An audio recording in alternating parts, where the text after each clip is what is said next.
তাহলে প্রশ্ন আসতে পারে নিচের কোনটি পল্লী উন্নয়ন বিষয়ক সংস্থা। সেখানে অপশন হিসেবে থাকতে পারে বিমস্টেক, থাকতে পারে সিরডাপ, থাকতে পারে আসিয়ান, সার্ক। তাহলে আপনারা খুব সহজেই পিক করবেন পল্লী উন্নয়ন বিষয়ক সংস্থা হলো সিরডাপ। এখানে আপনারা আর দিয়ে ব্যাপারটা কনফার্ম করে নেবেন। আসসালামু আলাইকুম সুপ্রিয় শিক্ষার্থী, সবাইকে স্বাগত আজকের ক্লাসে।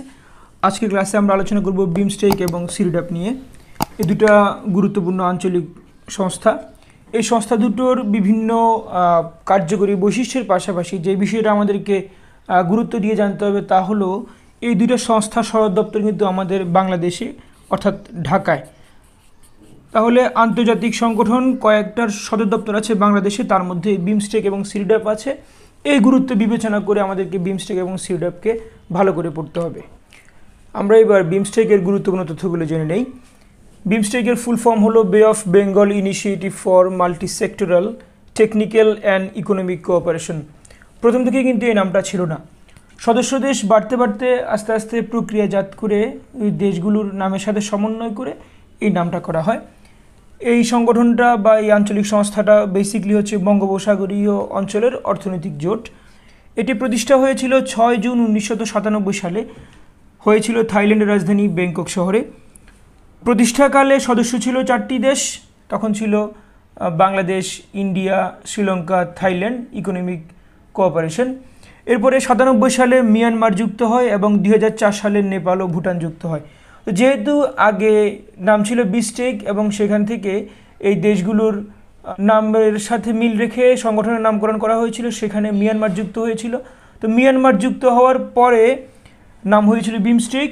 কিন্তু 2004 সালে যখন নেপাল এবং ভুটান যুক্ত হয় তখন এই 5টা দেশের বাইরে যেহেতু আরও 2টা দেশ আছে, তাহলে এই সংগঠনের যেই নামটা চেঞ্জ করতে হয়।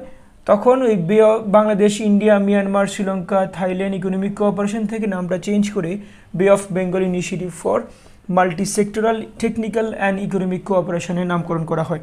এই সংগঠনের সচিবালয় কিংবা সদর দপ্তর বা হেডকোয়ার্টার হচ্ছে ঢাকার বেসিকলি গুলশান শহরে। এরপরে বর্তমান মহাসচিব যিনি এই সংগঠনের, তিনি হচ্ছেন তেনজিন লেকপেল, তার বাড়ি ভুটান। আর এই সংগঠনের সর্বশেষ সম্মেলন নিয়ে প্রশ্ন আসতে পারে। সর্বশেষ সম্মেলন হয়েছিল 30 মার্চ 2022 সালে কলম্বো, শ্রীলঙ্কায়। বেসিকলি এটা ছিল একটা ভার্চুয়াল বা অনলাইনের একটা সম্মেলন। আর এর পাশাপাশি আমাদেরকে এই সংগঠনের একটা গুরুত্বপূর্ণ বিষয় জানতে হবে, সেটা হলো এই সংগঠনে অগ্রাধিকার খাত কয়টি, এটা নিয়ে বারবার প্রশ্ন আসে। তার মধ্যে আছে 14টা খাত, অর্থাৎ বিমস্টেকের অগ্রাধিকারমূলক খাত হলো 14টি। তার মধ্যে বাংলাদেশ 2টো ক্ষেত্রে অগ্রাধিকার পাবে। তার মধ্যে একটা হলো ট্রেড অ্যান্ড ইনভেস্টমেন্ট, আর একটা হলো ক্লাইমেট চেঞ্জের বিষয়গুলো নিয়ে। তাহলে বিমস্টেকের অগ্রাধিকার খাত 14টা, তার মধ্যে 2টোতে বাংলাদেশ প্রায়োরিটি পাবে, একটা হলো ট্রেড অ্যান্ড ইনভেস্টমেন্ট আর একটা হলো ক্লাইমেট চেঞ্জ। এবার জেনে নিব আমরা সিরডাপ সম্পর্কে। সিরডাপের ফুল ফর্ম হলো centre on integrated rural development for Asia and Pacific, অর্থাৎ এশিয়া ও প্রশান্ত মহাসাগরীয় অঞ্চলের যে দেশগুলো আছে সদস্য, এসব দেশগুলোর পল্লী উন্নয়ন বিষয়ক সংস্থা হচ্ছে সিরডাপ। তাহলে প্রশ্ন আসতে পারে নিচের কোনটি পল্লী উন্নয়ন বিষয়ক সংস্থা। সেখানে অপশন হিসেবে থাকতে পারে বিমস্টেক, থাকতে পারে সিরডাপ, থাকতে পারে আসিয়ান, সার্ক। তাহলে আপনারা খুব সহজেই পিক করবেন পল্লী উন্নয়ন বিষয়ক সংস্থা হলো সিরডাপ। এখানে আপনারা আর দিয়ে ব্যাপারটা কনফার্ম করে নেবেন। এর সদর দপ্তর বাংলাদেশে, একটু আগে যেটা বলেছিলাম। তবে বাংলাদেশের তোপখানা রোডে চামেলি হাউস নামে একটা বিল্ডিং আছে। তো অনেক ক্ষেত্রে হয় কি এটা ঢাকা দিয়ে প্রশ্নটা কভার করা যায়, কিন্তু যেহেতু আমাদের দেশেই আছে তাহলে কোন রাস্তায় আছে, কোন দিকে আছে সেটাও জানতে চাইতে পারেন। মাঝে মধ্যে এটা একটু ভিতর থেকে ঘেঁটে দেওয়ার চেষ্টা করে। তাহলে সদর দপ্তর চামেলি হাউস, আমরা এটা জানি। সিরডাপ চামেলি একটা সাউন্ডের সাথে মিলে যায়, চ সাউন্ড হয়ে যায়। তবে এই চামেলি হাউসটা হচ্ছে তোপখানা রোড, ঢাকাতে। আর এই সিরডাপের সদস্য হচ্ছে 16, সিরডাপ 16 এভাবে সাউন্ড করে পড়বেন। তার মধ্যে 15টি আছে দেশ, একটি হচ্ছে সংস্থাটা হলো ফাও বা FAO যেটাকে আমরা বলি। এটা দ্বিতীয় বিশ্বযুদ্ধের সময় বিশ্বে খাদ্য সংকট মোকাবেলা করার জন্য ভার্জিনিয়া সম্মেলনের মাধ্যমে এই সংগঠনটা গঠন করা হয়। এটা আমরা আমাদের জাতিসংঘের ক্লাসগুলোতে আলোচনা করেছি, সেখান থেকে আপনারা দেখে নিতে পারেন। ক্লাস লিঙ্ক ডিসক্রিপশন বক্সে দেওয়া আছে। আর এই 15টি দেশের মধ্যে সর্বশেষ 2010 সালে যুক্ত হয় ফিজি। তাহলে সিরডাপের সর্বশেষ সদস্য রাষ্ট্র হচ্ছে ফিজি। কত সাল থেকে? 2010 সাল থেকে। তো সিরডাপের যে 15টি রাষ্ট্র আছে সেগুলো আমরা এখন জানব। এর মধ্যে আছে Afghanistan, Bangladesh, Bharat, Indonesia, Iran, Laos, Myanmar, Malaysia, Nepal, Philippines, Pakistan, Sri Lanka, Thailand, Vietnam, Fiji এবং FAO।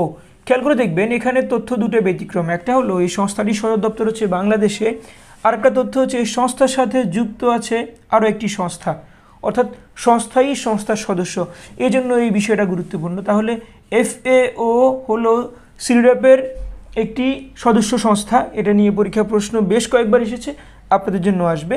এখানে এই দুটো তথ্য গুরুত্বপূর্ণ, চামেলি হাউস এবং FAO সম্পর্কিত তথ্যগুলো।